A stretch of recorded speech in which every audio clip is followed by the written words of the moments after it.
Welcome to Inside News. I'm Dale Matthews. Here's Mike Jones. Hello, Mike. Hey, Dale Matthews. What's going on? Well, is there a black bear attack?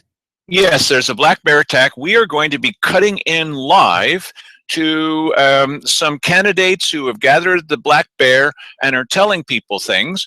And so we'll just sit here and sort of wait patiently, waiting for them to show up. And you're kind of used to this. This kind of thing happens occasionally, so we'll just wait. Okay.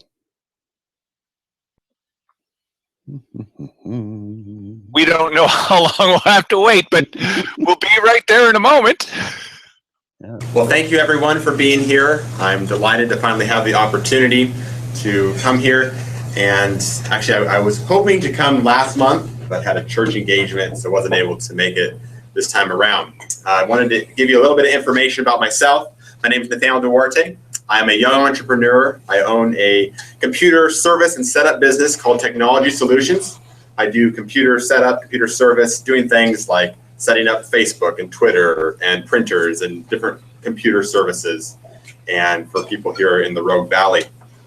I thought about it as I was driving over here this evening, that it's kind of remarkable that I'm doing my first main standing up presentation at the Republican Party, because it was the Republican Party that got me involved in local politics back when I was, I think it was 11, so the 2007, getting ready for the 2008 presidential election. It was during that time where I really got a keen interest in politics.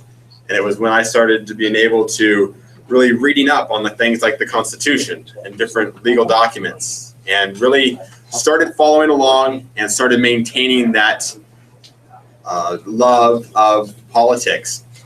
And over the years, hasn't been very long, but I began to see that national politics is not the solution.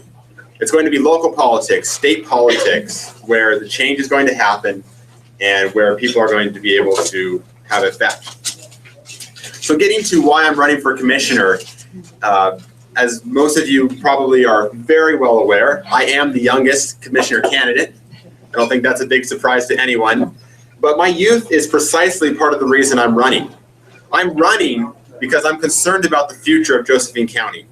I've been in Josephine County for 7 years and have fallen in love with the area, with the people, and I want to see this county have a long-term future and have a prosperous future, and that motivates me to run for commissioner. So I wanted to briefly go through three, items, issues that I'm concerned about as I think about this county, think about the future of this county.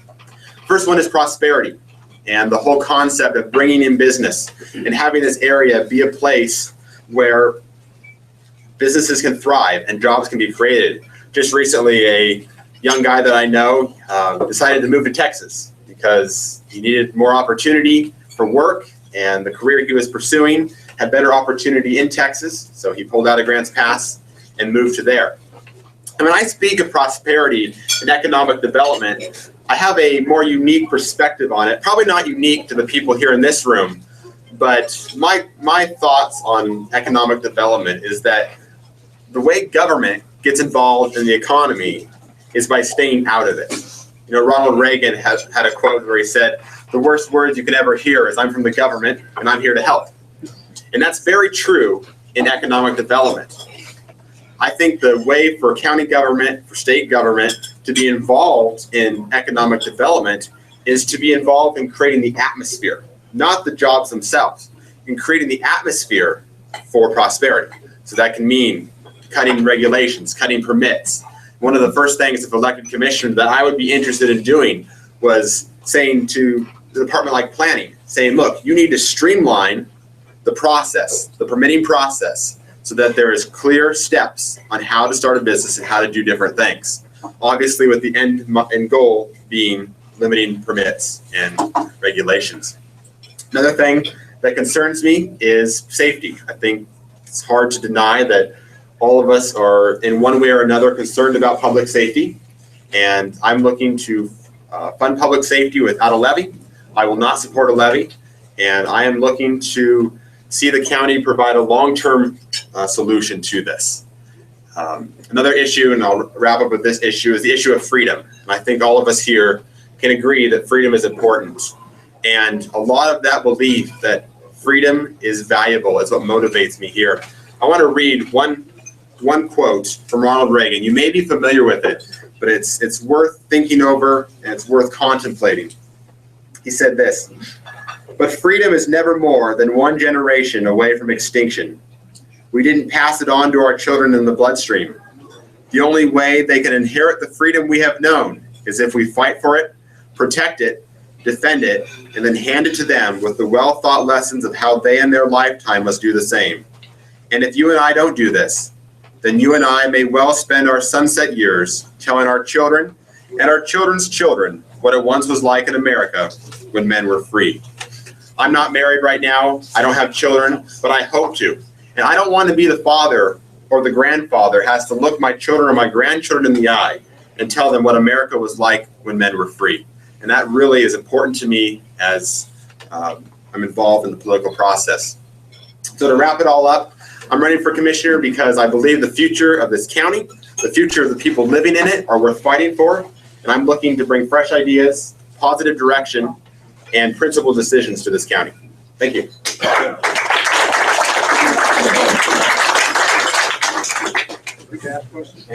No, we're gonna do that at the end. Okay, Bill, I think you're up next, right? Did I miss, is there anybody in here I missed? I think Bill's next.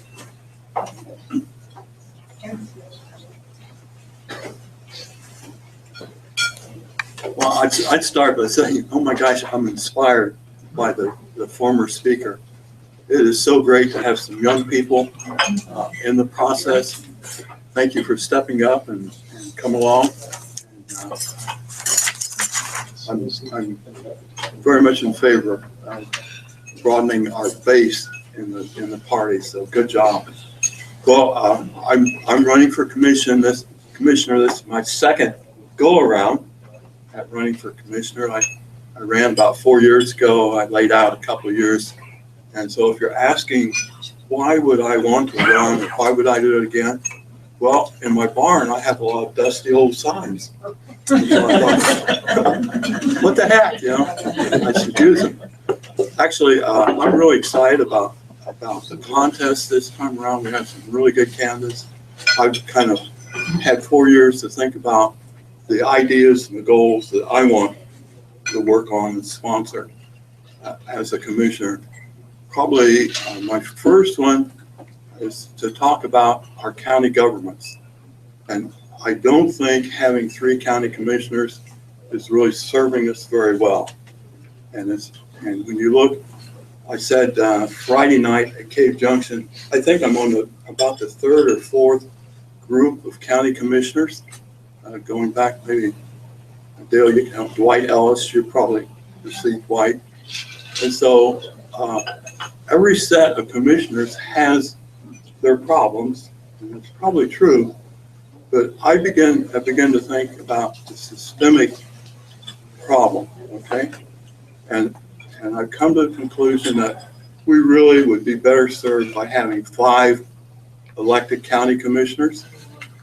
I'm not particularly impressed by the fact that we pay our commissioners a very good salary for being commissioners. I think it's about $100,000 a year with benefits for 3 county commissioners. I came out of the corporate world. I don't see the value that they bring, and I'm not faulting the people. I'm faulting the structure that they operate in. So I'm going to work real hard when I'm your commissioner on revising the county charter, which is really difficult to read and hard to understand. So we modernize our county government so that we have a charter that you can really figure out what the heck it means. And I'm in a technical study group now that sometimes in a whole session on Saturday morning, we get through a paragraph and then everybody goes, I still don't know what it means. So I'll be proposing that we rewrite the county charter. I think that's the basis if we want economic prosperity and good government. The second thing I'll be working on is really something that the former speaker brought up: economic prosperity, economic development. And I'm kind of a person that thinks you should try to do small, achievable things and no great, big, grandiose program. So I'll be looking for small ways to help probably small businesses succeed. I keep looking at what I call the 199 corridor. You know, that's really the way Californians off of 101 can access Oregon. So that's got to be a tremendous economic asset that we should look to develop. I'm not in favor of a levy. I believe that we can find a way to manage our public safety with our current revenue. And I see some positive things happening. For one, the city's idea of buying some jail beds makes sense to me. That's where our concentration of economic income and value is in the county. So that's a good idea. Another idea floating out there that's going to be on the ballot is hiring retired law enforcement people to be visible in our schools. And the proposal, that's going to be a levy. It's going to be a nickel per 1,000 or something small. But you often hear the reason levies fail is we can't trust the county commissioners. Well, this is kind of putting public safety back into some small local hands, and they can decide whether they want those kind of services. I think we have to think about doing something with our county jail. You know, probably going to be close to closing. And when you look at it from a corporate view, there's an asset that was built to house like 270 people. I think now we're at about 130. So it'd be like building an office building and only ever using the first floor. So I don't know the exact solution. I'm thinking maybe the idea would be, let's sell the building and we'll rent back the spaces that we need. Something smaller and not such a huge elephant monument out there to care and keep up. So no levies, working on public safety, look for small, innovative ways to meet that need. Work on county governments from sort of a structural and try, I have to stop, my food's here. So small things. And I want to compliment someone in the room. I've been going to commissioner meetings for maybe 5 or 6 years now, and Dale Matthews is here. And if you really sit through it and step back and look, oftentimes Dale is our 4th commissioner. Here, here. He's our 4th commissioner. We may have a grievance about the style, but the fact that he's out there, he videotapes things, almost every commissioner meeting, he brings up an idea or a suggestion. That kind of tells me that the 3 doesn't work. Maybe we need 4. And my thinking, and this is going to be voter initiative approval, maybe we have a commissioner that follows the Three Rivers School District, where there's one for Hidden Valley, there's one for Illinois Valley that would serve Cave Junction, and then the North Valley that take it more. I'd like to have a small box. Maybe if people had a person that owned community serving as a commissioner, they might feel more trustworthy. So that's Bill Ertl, running for commissioner, and I'm going to look for medium and long-term ideas and solutions. Thank you.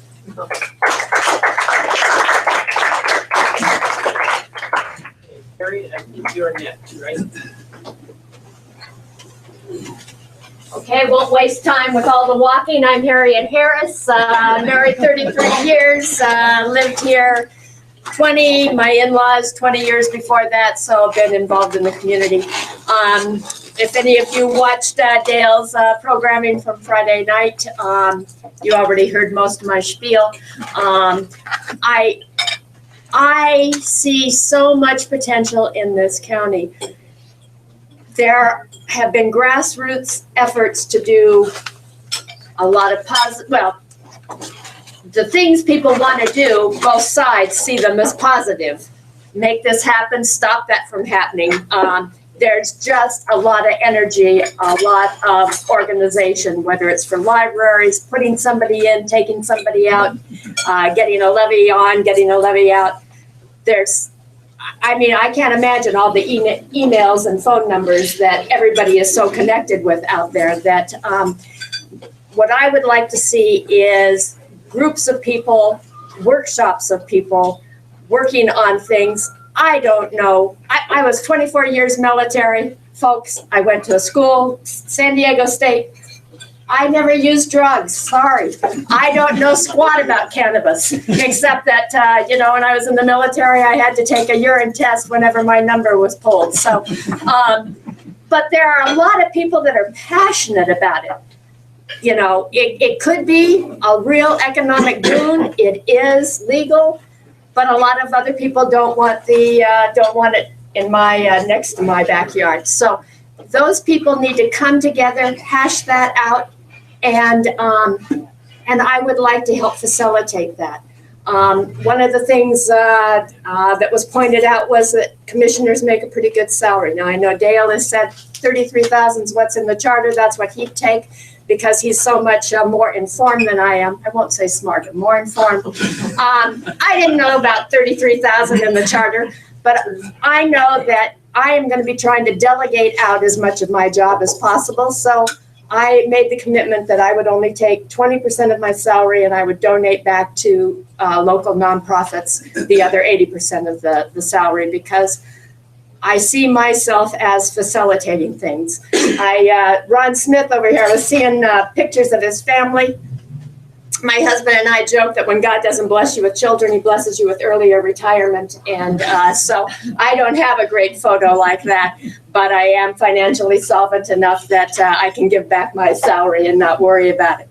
I also think that there is so much room for opportunity here. You may have read the editorial in the paper about how, because we're short on funds, the juvenile justice, the jail won the incarceration side, but to the side where kids are put for their own safety when they're in a bad situation is being replaced by a place called Home with a Heart. It's supposed to open next month.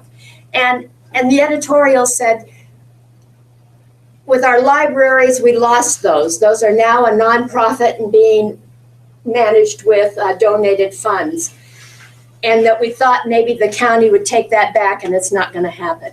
And we don't want to see that happen with Home for a Heart becoming the next solution. Actually, I think we do. I mean, does anybody believe that tax dollars going off the government, going through a whole bunch of hands and then coming back gives us more worth for that dollar than if we spend it locally? No. And that if we have people who are volunteering and truly have a heart for this, won't do a better job than people who are doing it for a job? I'm saying, woohoo, Yeah. what an opportunity. Right. So, folks, I just think that there's a heck of a lot of opportunity out there. I'm excited to be part of the process. I happen to really like all the people I'm running against so far, and as much as I've gotten to know any of you, and so I look forward to seeing you all again at many more of these. So that's it. Okay, Joseph, I think you're next.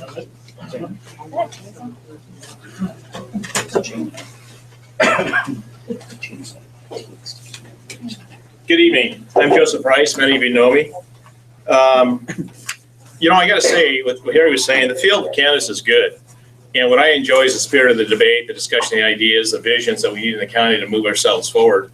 The youth, it is good, and it warms my heart to see they're paying attention, because many of us are out there, stomping for freedom and liberties, and it's good to see that the younger generation supposedly is tuned out is actually tuned in.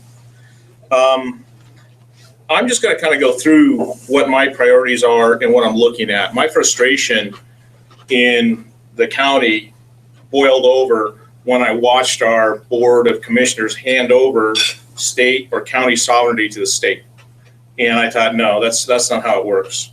So, as you know, I'm a very staunch believer in the Constitution, the protection of those principles. And I believe that the protection of liberties and freedoms so people in this room can prosper is paramount. We are watching the erosion of our liberties and the way people want to live their lives slide away. So I think the county charter has been mentioned is we are unique in Josephine County, as we are the one county where the Josephine County Charter probably protects our freedoms and liberties more than any other county in the state of Oregon. And as Bill said, it probably needs to be updated and revised. It has had legal challenges to it, but it's unique and it's in the document. And we have to honor that. We have to kind of continue to honor that. Community safety is a buzzword. Everyone's talking about it. And, you know, Einstein said you do the same thing over and over again, expecting a different result. Definition of insanity. We have constantly seen 10 tax levies. They've gone nowheres. It doesn't seem the current government function understands or is listening to what the citizens of the county are saying. I find it unethical and immoral to go to people in Josephine County that are suffering. They're trying to make decisions between pay the rent or put food on the table. And we want to go after them for even a nickel. You can't do that. So we have to approach it differently. And it has to be more of a community up rather than a top down. We have a sheriff's department, and if you see where the majority of the sheriff's cars are, they're in the city of Grants Pass. Grants Pass has a fully staffed police department.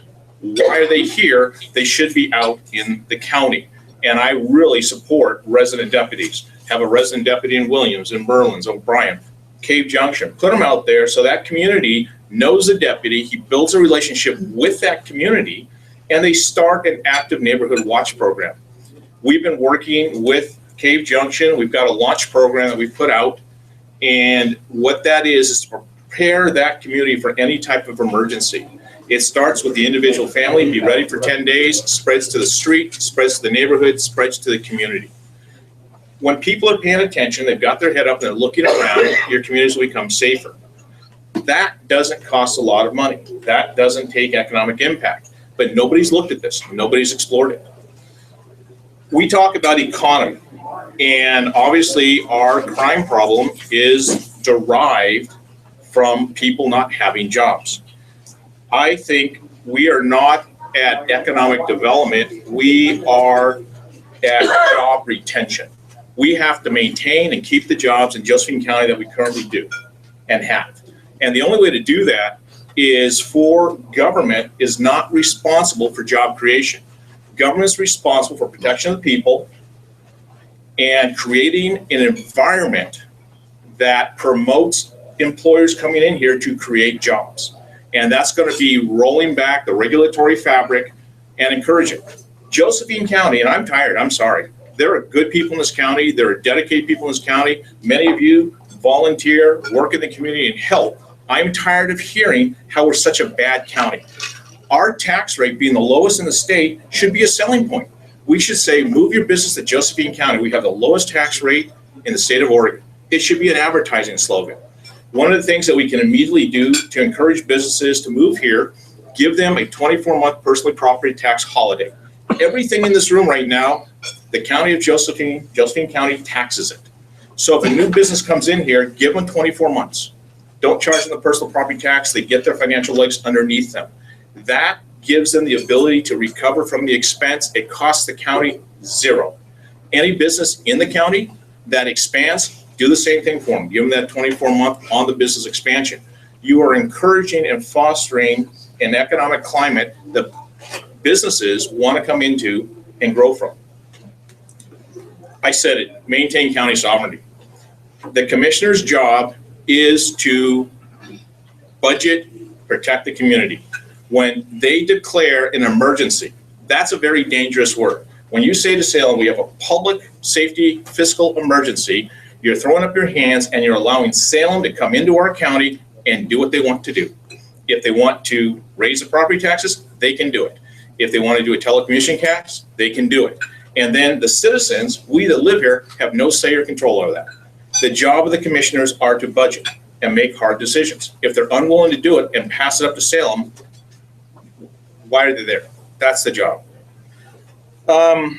I think one of the biggest things, I know Ron's big on it, I'm very big on it, obviously from some of the stances I've taken, but maintain or mandate coordination between federal agencies and Josephine County, allowing access for responsible use of all natural resources. We have watched our timber industry go away, we watched our mining industry go away, and now they're going at fisheries and other things. Look, but don't touch. How many mills used to be in Josephine County? How many do we have today? Rough and Ready's gone, they shut down. We don't have timber. We're not using the land responsibly. The BLM policy is they are mandated to coordinate to consensus with the county. They don't do it. So how do we force them to do this? Maybe I support a lawsuit, the ONC lands, they need to go after that. They have defaulted on a contract. They have not paid their agreement with Josephine County.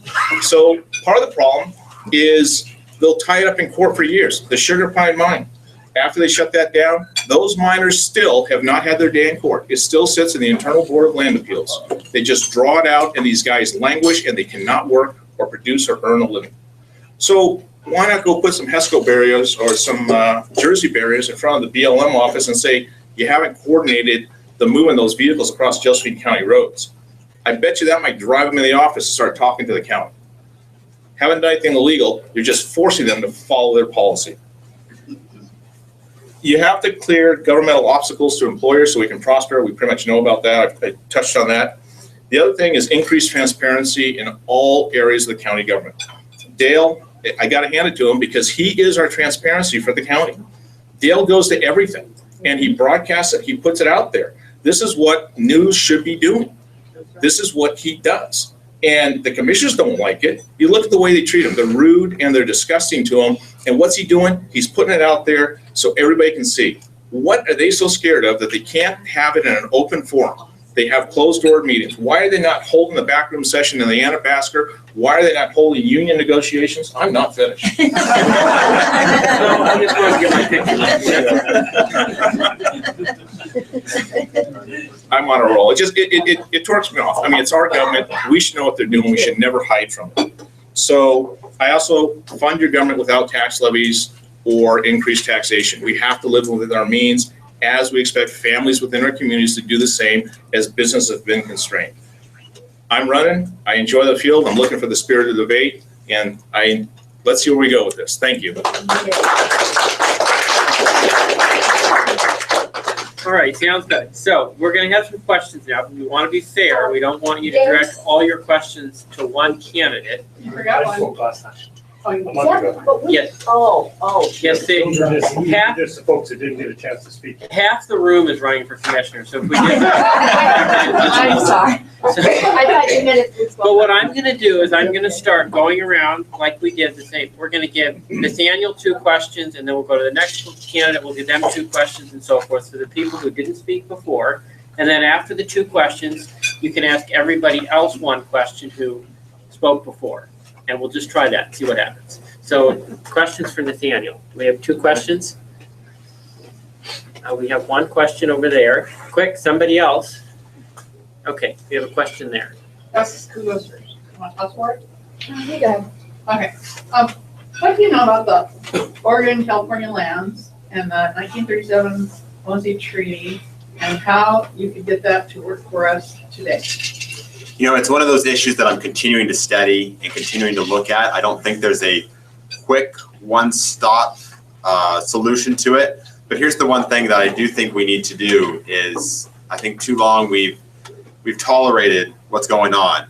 And I don't know what the reason is. Maybe it's lack of backbone. Maybe it's lack of fill in the blank. But the commissioners have got to put their foot down and have to say, look, we're looking, we need these lands and we need you either need to honor the contract or you need to let us manage the lands. And until the commissioners put their foot down, and because that's the long-term solution. When we're in this county looking around at all of this acreage and we're not getting revenue off it, we're not managing it, that's going to be a problem. And the commissioners need to put their foot down. What's Yes. your position on the public employees pension situation? So the first, okay. I'm trying to figure out how radical I want to go on this. Tell us the truth. Yes, full board. the whole idea of government benefits, in my mind, is wrong. And here's one of the issues that irks me. We can talk about the whole issues of whether we can afford it or not, but why is it that government employees are treated as someone special? Yeah. I don't understand that. It puzzles me, and it has to end. And we look at our county right now. We can't afford these kind of things, and we shouldn't be affording these kind of things. That's the bottom line. Okay, sounds good. Okay, Bill, you're next, right?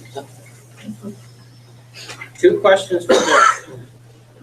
Was your food good? Is that one of the questions? Just saying, answer the first question, and as human beings, the question comes up all the time. We can't get 3 commissioners to agree on anything now. How in the heck would we get 5? Yeah. How would we get 5? Okay. I say I just look to experience. When I go to the Three Rivers School District, they have 5 board members. They seem to figure out how to solve issues, and they don't always agree. I think also the idea of 2 minds are better than 1, okay? In this case, I sort of think maybe 5 people thinking about a problem might be better in the long run than just 2 or 3. I also think I serve on the volunteer fire department.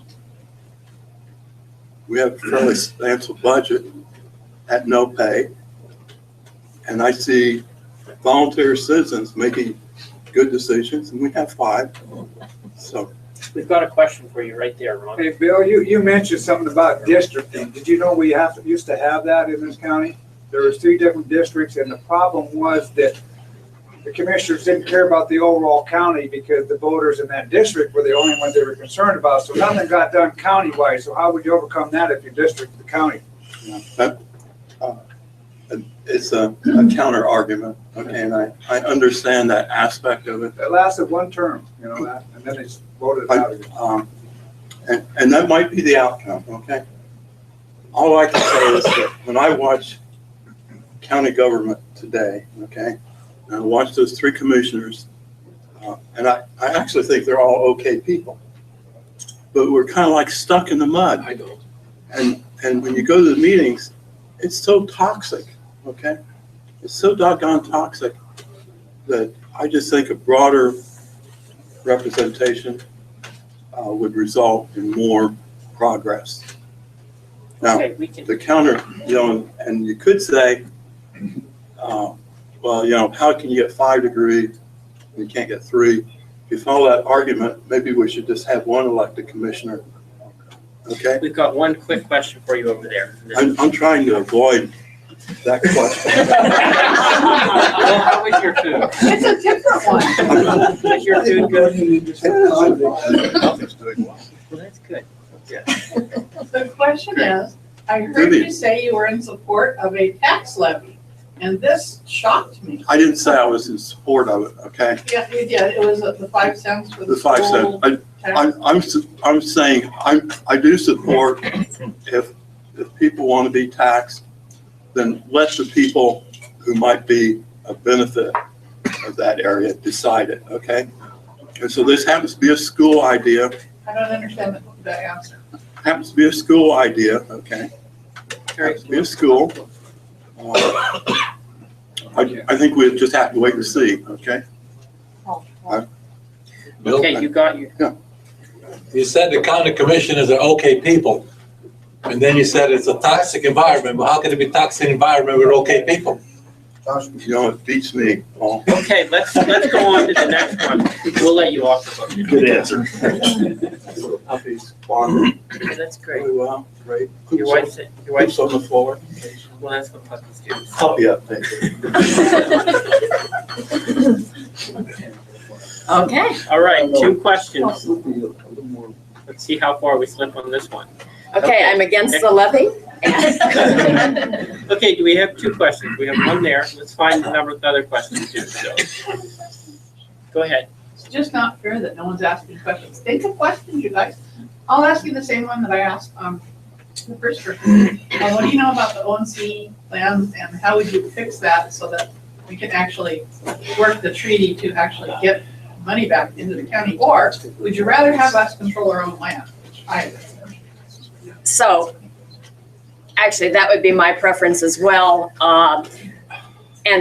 And by managing those forests, I would definitely be taking wood out of them. I mean, they're set up for catastrophic fires, being unmanaged the way they are now. And so, yeah, I would much rather that those forests were returned to the county for control and management. But the process of doing that, one, I'm not an attorney. I think anytime something gets into the courts, we've already pretty much lost because the federal government's got much deeper pockets. And as was pointed out earlier, things can just drag on until we all, the next 2 and 3 generations. But that would be one of those things I'd be proposing having a study group come up with stuff for, because I've read all the same stuff that everybody else has, that we need those ONC funds.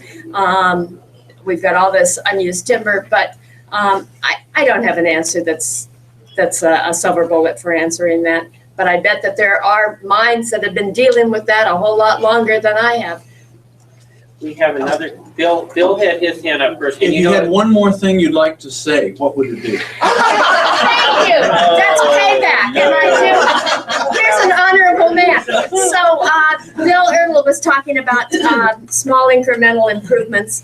My heart, I do appreciate the trees, and I live on 120 acres, and I truly love trees. But my heart hurts for the homeless, and there's money in the homeless. There's reduced crime in getting the homeless into housing. It's a hot button right now. The legislature in Salem has proposed between $60 and $100 million to get the homeless into housing here in Oregon, but it's tied to they want to go through primary health and all care. And I'm meeting with folks from UCAN and those agencies and Salvation Army next week. Thousands of agencies. Yeah, there are thousands. The whole business. It is, but it's, if we get one, it's compassionate, but 2, a lot of those folks, they have money, they just can't afford housing. And personally, I'm against getting housing. If Ruth here had an apartment complex and I was going to be building housing that was going to be competing and taking the money out of her pocket, that goes against the grain for me. But we're at 100% occupancy on low-income housing here, and people are going around with their HUD vouchers and their domestic violence vouchers, and soon. Sure. And they just can't get into housing. They've got the money and they can't get into housing. And those people have money. They've got their $700, $800 of disability and Social Security. I would like to keep them. Okay. Well, I'm trying to stick. Can I ask you a question? I'm trying to stick to 2 questions per person. I'm going to get in trouble. So here, let's have Joseph. We'll have another round. So. Are you going to pick up or am I going to pick up? Well, how was your dinner? It was, I had water. How's your leg? It's another surgery coming. All right. Okay, go ahead. We have one there. Oh my goodness. Put your hands down. Yeah, Vivian needs to. Put your hands down. All right, everybody. Sir. That's the game. Yes. If the current commissioners go through with the thing about the state and the safety thing. The emergency declaration, yeah. How do you perceive when you go into office, or any of the other commissioners, to rescind that? Or to live with it? I'm not willing to live with it, and to not live with it will be required to rescind it. That's going to be a discussion with legal counsel to see what our options are. It's one of those things where, again, transparency has to take place. And as we move into that, if they declare a public safety fiscal emergency, they hand over county sovereignty to Salem to decide what our fiscal responsibility and burden is going to be on citizens of Josephine County. They felt their positions. Ideally, you would have at least 2 commissioner candidates that were elected that would be similar in thought, and they would be willing to make a statement. There is no longer a declaration. Part of the problem is in this argument, they are saying we have a fiscal emergency because we don't have enough resources. Nobody has stated what enough patrol or law enforcement resources are. It's a magic moving number. As we saw the tax levy that was overwhelmingly defeated, again, lack of transparency. We ran a budget on what was required for what was being promised, and it was well beyond by millions of dollars of what they were going to collect. So if you're going to have transparency, we need to know, what do we really need for patrols? What does that funding look like? And there's some community initiatives that can take place. Harriet talked about the homeless. We always try to look at government to fix those problems. There are crimes that come with it, but there's got to be community-based solutions. Our group builds 2 ramps a month for disabled veterans, handicapped, or elderly. We do no impact to the community. We get the materials donated, and basically 5 or 6 or 10 of us go out. We take a day, an afternoon, we build the ramp. The person has mobility. The last one we did was a 9-year-old child, and she had palsy. That doesn't have to go through government. We can do that on community-based initiatives. And those are things that we can have direct impacts and get things done very quickly. Does that?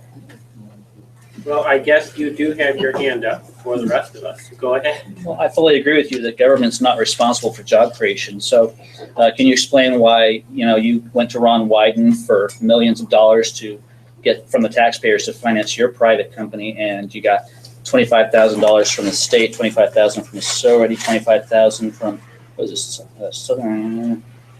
Oh yeah, and Josephine County taxpayers as well. You went to the big government people to hand you other people's money to build your private company. It kind of flies in the face of what you said there. First off, I'll deal with factual arguments and dedication. Sure, it's all unpublished. It's all been published. You provided this information yourself. Okay, let's have the question. Mr. Johansson, do you want me to answer the question or Not no? Mr. Johansson. Oh, I'm sorry. That's weird. What I'm looking at What's wrong with you? is if,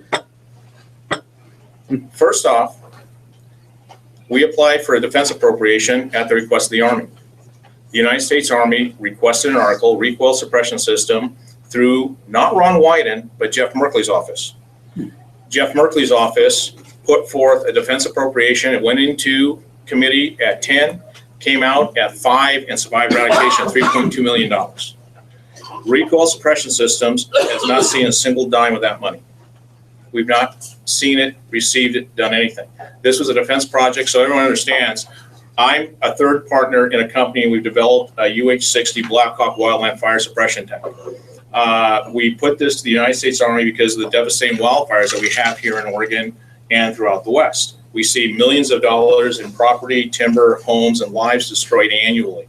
So the National Guard, those taxpayer resources that are sitting out there, those $13 to $18 million airframes sit there while our forests and our livelihoods burn.